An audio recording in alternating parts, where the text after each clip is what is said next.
Hey there, Joria here, and welcome to Microsoft Flight Simulator. With the recent release of Microsoft Flight Sim onto console, I thought now'd be the best time than ever to re-go through my startup tutorial on the A320nx by Flightwire and show you guys how to install it and how to get it going from gate to runway. So in this video, we're going to do just that. Show you how to install the aircraft, go through a tutorial setup, and see how the aircraft goes from there. The first thing we're going to do is download the A320nx. Now there are two ways to do this, either through the Flightwire installer or through the Flight Simulator itself. On the Flightwire installer, you have two options, the A320nx and the A380, which is currently not available and releasing in the future. What you're going to do is download either the stable or development version of the aircraft. It's recommended on PC you use the development version, as while there may be a few small issues here and there, the releases of this are generally quite stable, and there's a rigid testing system in place too that prevents any problems appearing. But like I say, you can download stable or development depending on what you prefer. Select what you want, click on install, and the process is done automatically. The second method to download the A320nx is through the Flight Simulator Marketplace. Now this is for those that may not be quite as advanced with installing aircraft add-ons to Flight Sim. And so what you do is from the main menu, head over to the Marketplace, head into the full catalogue, and then just do a search for A320nx. And there you have it, the aircraft needs to download. Nice and simple, all you do is click on buy. As it's a free add-on, it won't cause any problems with you. Click on yes, and then the aircraft will download from there. One thing also to bear in mind is that you do not select the default A320neo, but rather scroll to the right hand side where you will find the A320nx. As this aircraft is separate from the default A320 and is now its own standalone aircraft under Flightwire simulations, so scroll to the right and look for the add-on aircraft to select. Now that we have the A320nx installed, what I'm going to do is go through a tutorial startup on how to get the aircraft going. It is highly recommended that you have a SimBrief flight plan to go alongside this, and so if you don't know what SimBrief is or you should know how to create a flight plan, click on the eye in the top right corner to go through that video first. What I'm going to do is use my original flight plan from London Heathrow to Helsinki Vantaa and use that for my basis of this flight today. Once you have your flight plan ready to go, now that we're in the cockpits of the A320nx, the first thing you want to do is head over to the overhead panel. Here, we'll turn on both batteries and the external power. What this will do is it will bring all the aircraft's electrical systems to life and put the aircraft through a state of self-test. As you can hear, the alarms bing in the background and the displays are in self-test mode. What it's doing is make sure that everything's working okay, all the systems are working as they should, before switching over to their primary functions. You can increase the brightness of the PFD, NDs and ECAMs by using the dials on the left and right hand sides, and the ECAMs on the centre upper pedestal. Back to the overhead panel, what we're going to do now is set the three AIDs to nav.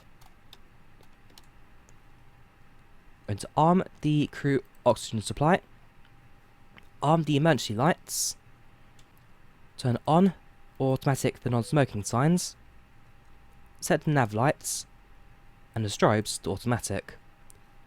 We're going to leave the fuel pumps and seatbelt sign in the off position right now, as essentially when the aircraft's fueling up, we don't want to have any passenger straps down in case something were to go wrong. So leave those off for now, those will come on later once the aircraft's been fueled up. What we're also going to do is start up the EFB tablets, which is the flypad system on the left here. What flypad is a simple system that gives you all of your flight information and makes simple calculations to help you with your A320 flying. If this is the first time you're using the aircraft, if you head over to the config page, you can type in your SimBrief username, and then from there, click on the blue From SimBrief button, and that'll input your basic flight information and your departure and arrival METARs onto the home page. If you go to the clipboard, you can also see your aircraft overview, your operational flight plan, which features all the important information you require, such as your fuel on board, cruising altitude and cost index, and also a fuel page lets you fuel the aircraft up. While we're here, we may as well start fueling. So our block fuel from Heathrow is 8765, and this is in kilos by the way, so we'll type in 8,765 into the fuel page, press the play button, and as you can see, fuel will be done in about 6 minutes. Now we're going to head over to the flight management computer and start plugging this in. Now the FMS, or in this case on an Airbus aircraft the MTDU, is not a difficult system to get going, but does take a bit of practice the first time you use it. So what it's going to do is clear any warnings and messages that appear, for example in this case flight numbers in use. So we'll clear that until the box is empty, and we'll activate the FMGC. Once it's done that, we'll head over to initialization, and we're going to type in our departure and arrival ICAO airports. So Heathrow is Echo Golf Lima Lima. We'll then put a slash in, as you can see we have a from/to block/block, and so use a slash key to just split up two parts of information. And type in our to airport, which is Helsinki Vantaa, Echo Foxtrot Hotel Kilo. We'll plug that in. Now the aircraft loads up. We have no flight plans on board, so we'll just click on return. And next, type in our flight number. So in this case, if an air flight will be Alpha Yankee and then flight number 1338. So type in AY1338. So this information you get from your flight plan, as well as any ICAO codes you're flying from and to, and this you'll put into the initialization. Next is the IRS. So if we select the IRS initialization, click on Align on Reference, and confirm it, what that will now do is align the inertial reference system of the aircraft. So this essentially combines your GPS with your gyroscopes and aircraft onboard computers, and allows the aircraft to know where it is, when you're moving, where it's going. If we return, we will now put in our cost index, which you know from the tablet system is 33. So we'll type in 33, and then our flight level is 370. So once again, we'll type in 370. Once you've done that, we'll head over to the next page. Your zero fuel weight and center of gravity, the aircraft can do automatically. All you've got to do is press on the button once and twice. And then your block fuel on board is essentially a decimalization of your fuel on board. So in this case, it's thousands, decimal, hundreds. We have 8,000 kilos of fuel on board, decimal 765. So we'll type in 8.765. Input that, it rounds the number to 8.8, and that calculates everything such as your takeoff weights and onboard fuel predictions. Before we go into the flight plan, what we're also going to do is head over to the MCDU menu, go to ATSU, AOC menu, weather request, and send. What this does is it gives you a METAR style weather printout of your flight up ahead with your departure and arrival airports. If we keep an eye on the upper recam, any second now we should receive a message saying that a company message has been received.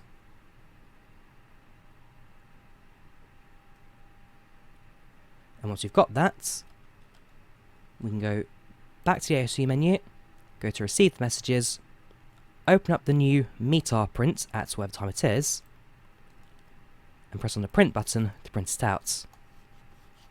If you look at the lower pedestal now, you can see the printer print out little sheets. What this is all of your weather information as seen on screen. So you can click on that when it prints out. Make sure that it all matches, which it does, and return over to the flight plan page. Now any flight plan includes 4 bits of information. You have your departure and arrival airport and runways, your SIDS and your stars, your waypoints, and your airways.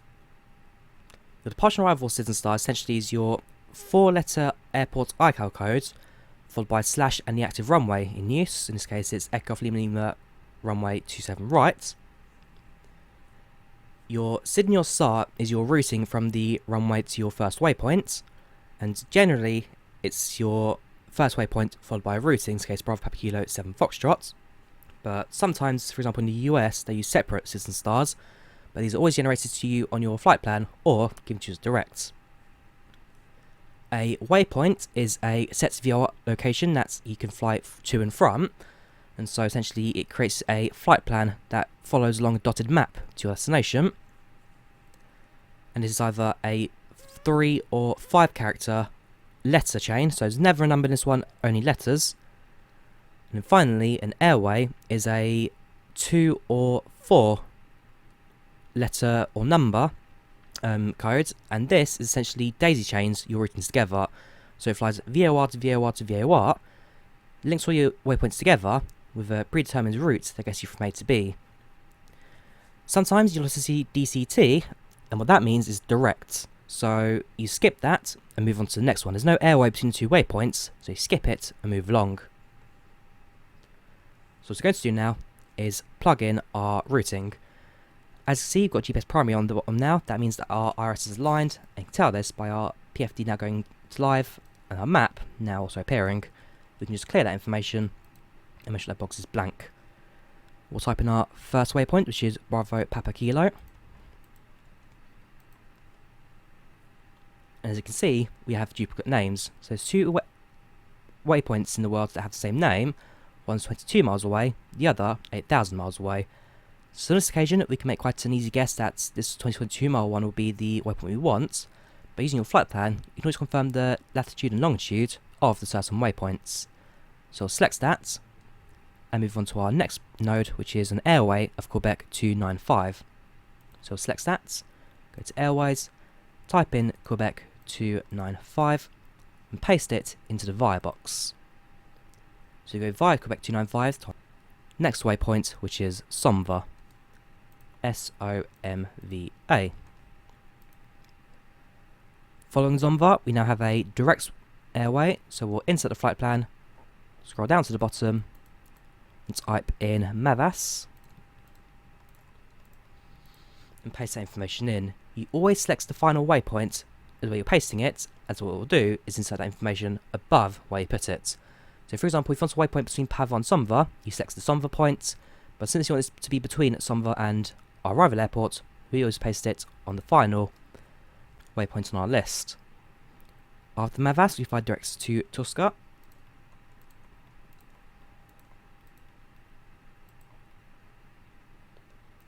This gets followed by Ririp.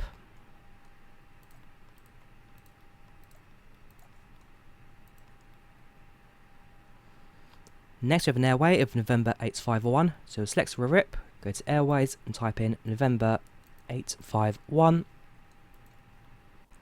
Now on this occasion it tells me that there's an airway waypoints mismatch. So sometimes if you're using out-of-date AirRack data on SimBrief, your waypoints and airways don't quite match up, and sometimes they don't exist.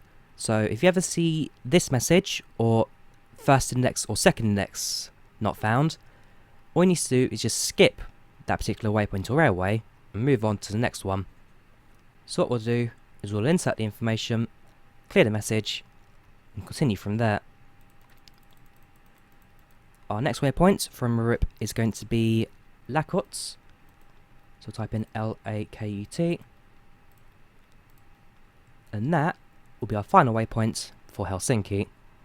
So once you finish your flight plan, all you got to do is click on Insert, wait for it to turn green, and what you can do is using the plan mode of the ND, we also zoom out, and check the routing, make sure there's nothing problematic on the way. So there's no waypoints that are random locations, there's nothing kind of away from the airport, it all follows the routes and arrives into Helsinki. So I'm happy with the flight plan. We'll return back to the ARC page. We can zoom in that if you want to, that's your choice. And return to the FMS for one last bit of information. So if you wish to jump back to the very first bit of information, in this case the departure airports, all you've got to do is click on flight plan. So for example, halfway down, click on flight plan, and it automatically resets it to the very top. What we're now going to do is plug in our SID, our standard instrument departure routes. A SID is essentially a predetermined set of waypoints that gets your aircraft from the runway to your first waypoints. Now this is done to avoid any airspace restrictions, terrain issues or other traffic, especially in busy airports, and allows ATC to guide your aircraft away from the airports safely and efficiently. So to do this, we're going to select our departure airport of Heathrow, go to Departure Index.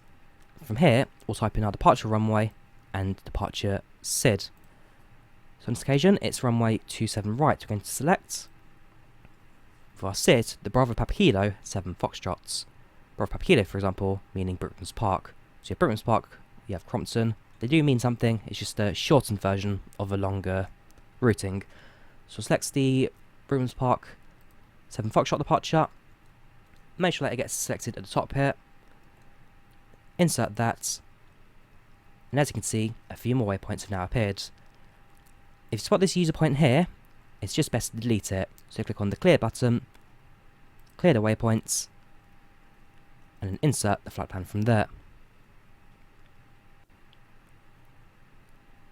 We're almost done now. The final thing we need to do is to head over to our performance page and set up our takeoff performance. But before we do that, we need to calculate a few things first. Now this next step can get a little bit complicated, but this isn't too difficult to wrap your head around.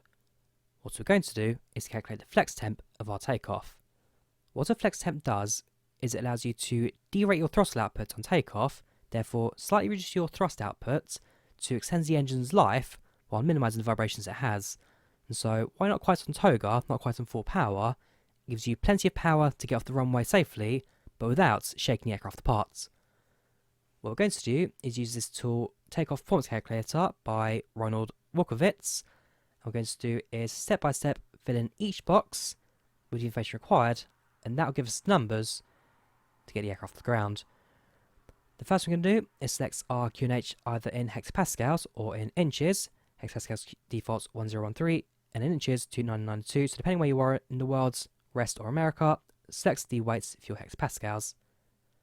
Once you've done that, you can select your aircraft type, which in this case is the A320.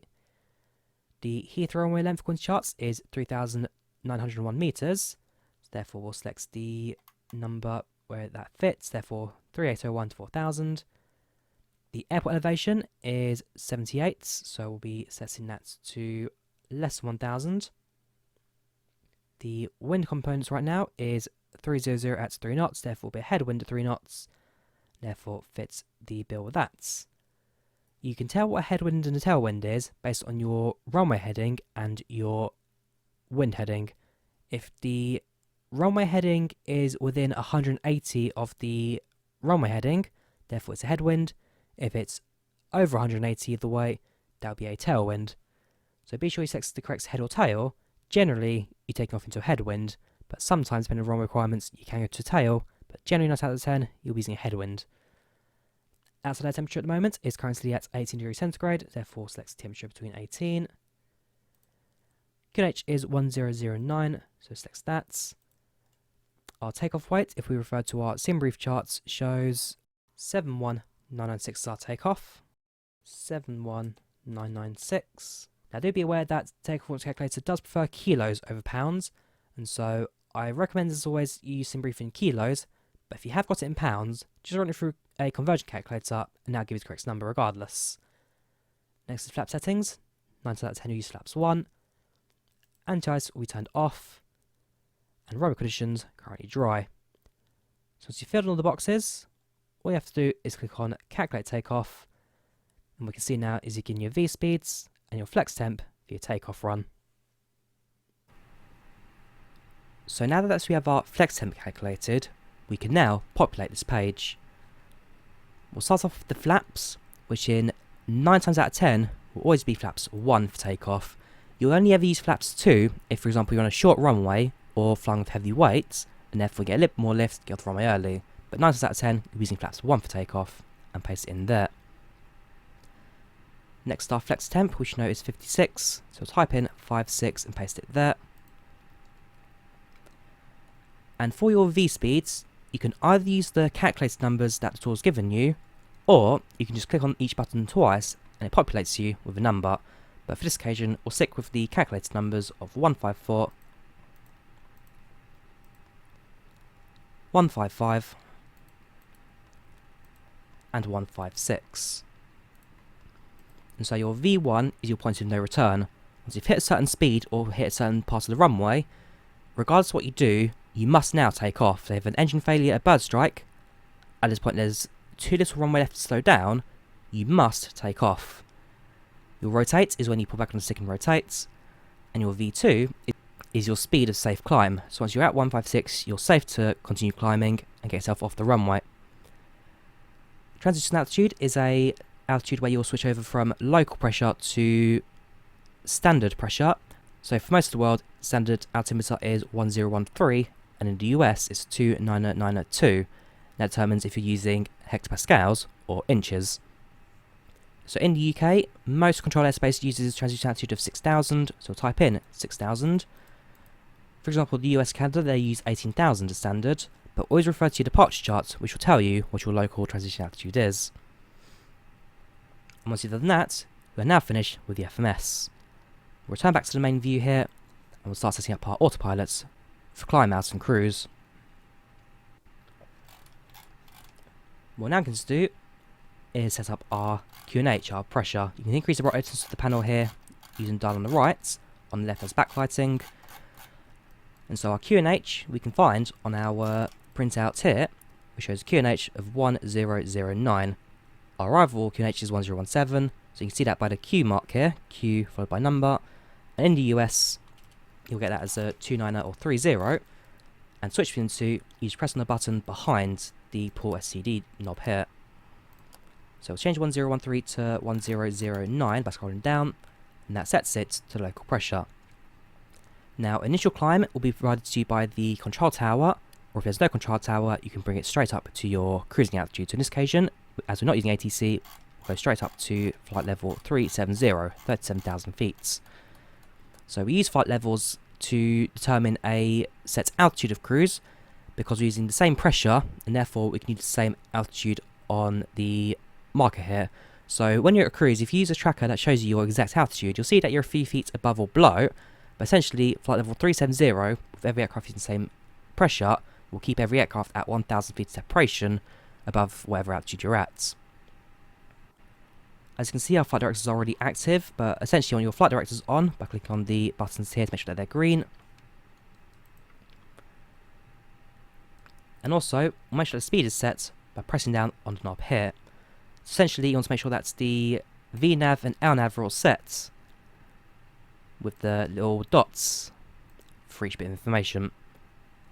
It's all blank, that's fine, it just means that the aircraft is calculating it all automatically, and therefore nothing you need to do. With that, we'll return to the overhead panel.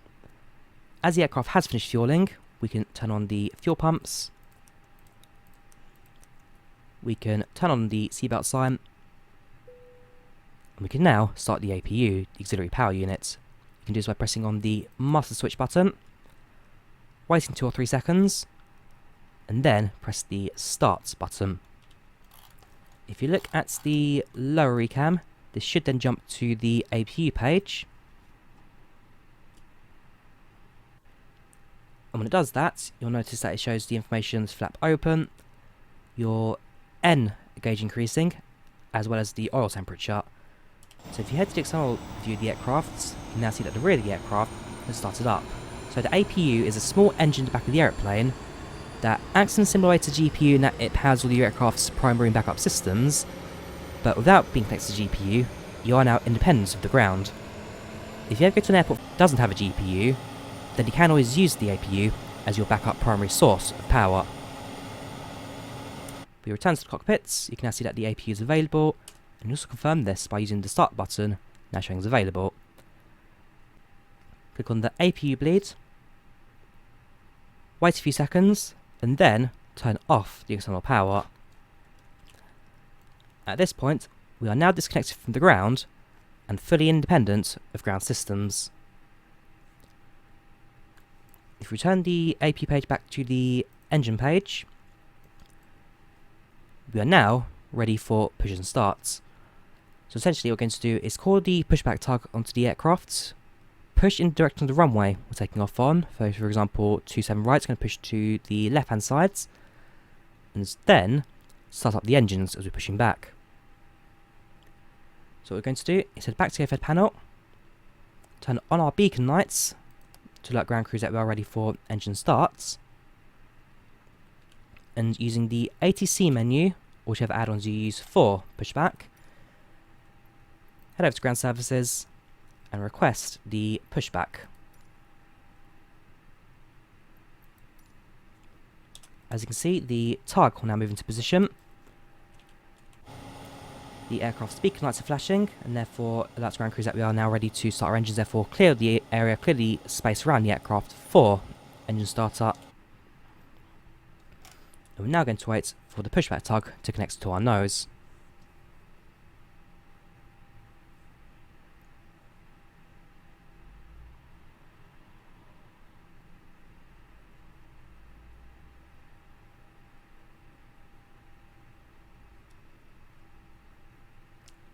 Once it has, you'll see the aircraft has got a little bit of pressure being moved to it and start moving slowly. What we're going to do is release the parking brake, which is the little switch down here.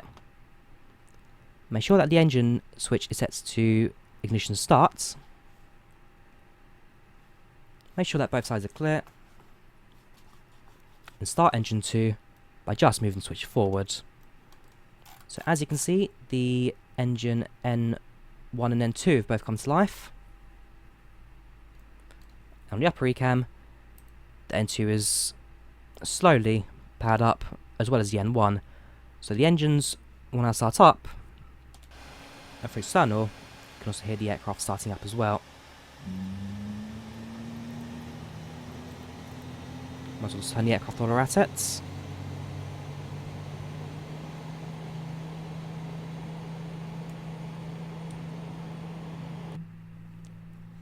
Now what we're waiting for is for the N1 to hit around 18, and that will show you when the engine is available. Once you finish pushback, you can just do that, disconnect it from either the ATC menu or using Shift P on keyboards. Once you do, turn the parking brake back on again.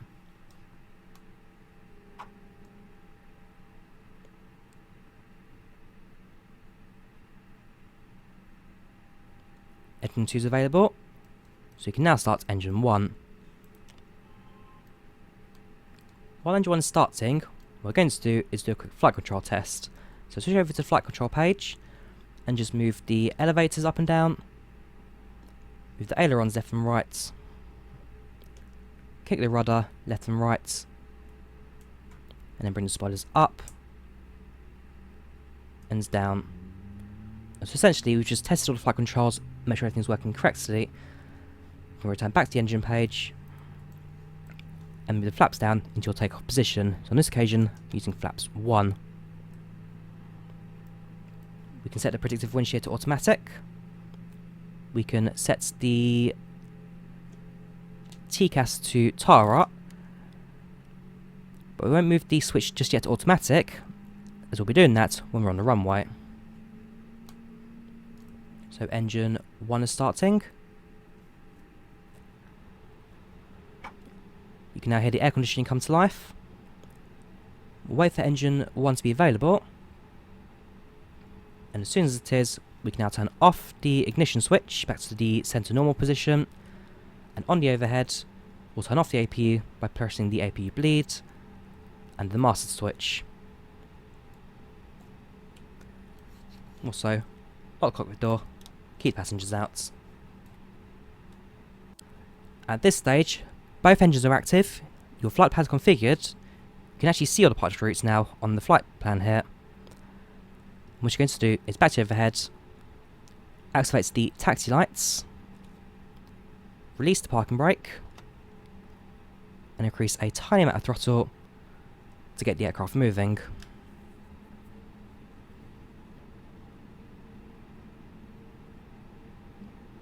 Now, you don't want to be putting too much power in, as the A320neo, especially with its larger engines, can start to run away from you. So once you're moving to around 10 knots, reduce the throttle back to idle again, and taxi the rest of the way on idle throttle, as the aircraft is more than capable to do this on its own.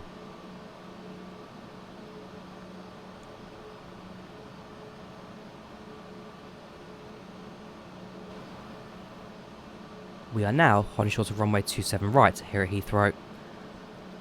What you're going to do is, once you have your takeoff clearance from air traffic control, we're going to activate the landing lights, takeoff lights and runway turn-off lights. We're also going to activate the transponder by moving the up switch into the automatic or on position. And just double check our performance takeoff to know that we're rotating at 155, and we'll reduce our throttle at 1,580 feet. Once you've confirmed your numbers, you're going to increase a little bit of throttle, taxi onto the runway, and start your takeoff run. Now on takeoff, it's very important that unless you're set for a toga takeoff, you move the throttle into the flex position. So this is the second notch on the throttle. So you have your cruising and climb power and your flex temp. Always keep the throttle so that the notch matches up with flex temp. So we'll taxi into position on the runway.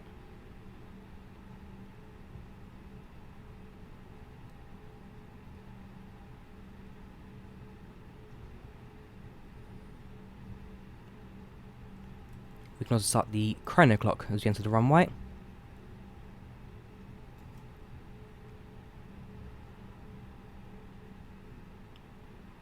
Hold position. Move the throttle into about 40% of the way there. Check that engines 1 and 2 are stable, which in this case they are, so they match up, they're not separate. What I'm going to do is move the throttle so that the notch moves up into the second flex position. Confirm this with the aircraft showing manual flex on your PFD. Put a little bit down pressure on the aircraft nose, it's about 100 knots. 100s.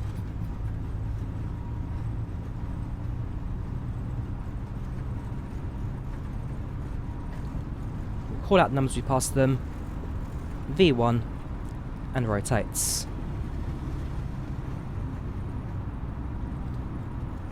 Aim for about 10 to 15 degrees of upwards pitch on takeoff. Passage 500, gear up.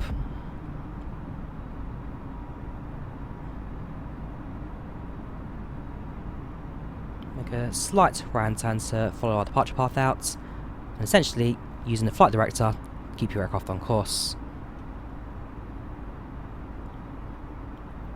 Past 1,400, we'll reduce the throttle back to climb position, and also increase our flaps.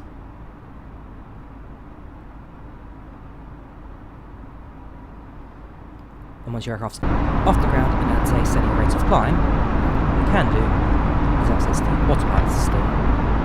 So at this point, the aircraft's now in full control of the aircraft. There's nothing left for you to do until we hit 10,000 feet.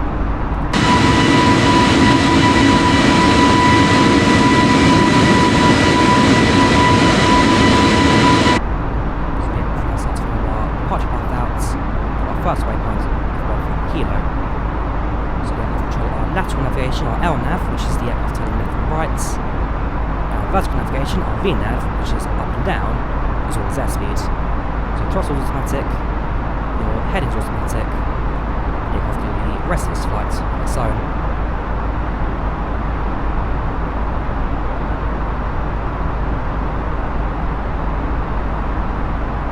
So we have 5,000 feet.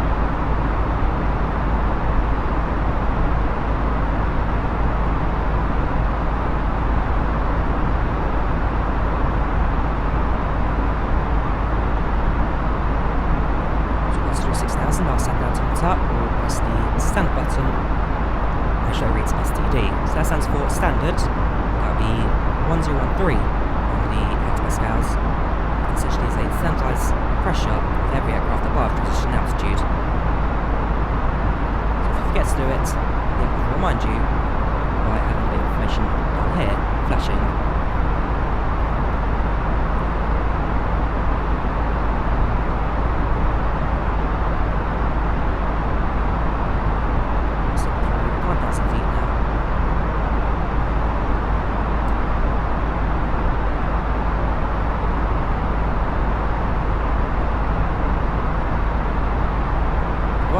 1000. What we're going to do is switch off the landing lights to the retract position, turn off the tail lights, and turn off the nose lights. And just like that, we've successfully departed an A320neo in Microsoft Flight Simulator. Once you're also at a steady rate of climb and cruise, you can also have the seatbelt sign, and that passengers around the cabin.